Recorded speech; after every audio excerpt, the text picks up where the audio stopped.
Naku, may panibagong pasabog na naman ang grupong BANI, ha? Sa February 13 nga ay inaasahan ang refreshing at catchy sound ng BANI sa bago nilang single na Blink Twice, na mapapakinggan na ng 9pm sa iba't ibang streaming platforms. May pasample na nga ang grupo na binubuo ni na Aya, Colette, Maloy, Gwen, Stacy, Mika, Joanna, at Sheena sa cover art ng kanta. Ang bongga rin dahil available na sa social media ang teasers ng kanta, na syempre pa ay tampok ang kilalang makulay na visuals ng grupo. Say ni BANI Mika, ang kanta ay tungkol sa apila na huwag nang magpaligoy-ligoy pa pagdating sa pag-ibig. I feel like the song is about huwag na tayong magpaligoy-ligoy pa.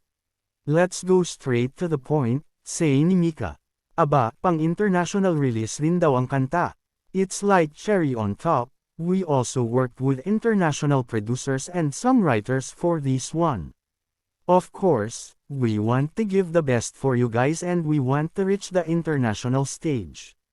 Ang Blink Twice, bale ang next song nila sa last full English song nilang Cherry on Top, na umani na ng mahigit sa pinagsamang 100 million global audio streams at video views. Samantala, sa very exciting na Binaverse World Tour, Philippines, concert nila on Saturday, February 15, sa Philippine Arena mapapanood ang unang live performance ng grupo ng new song nila.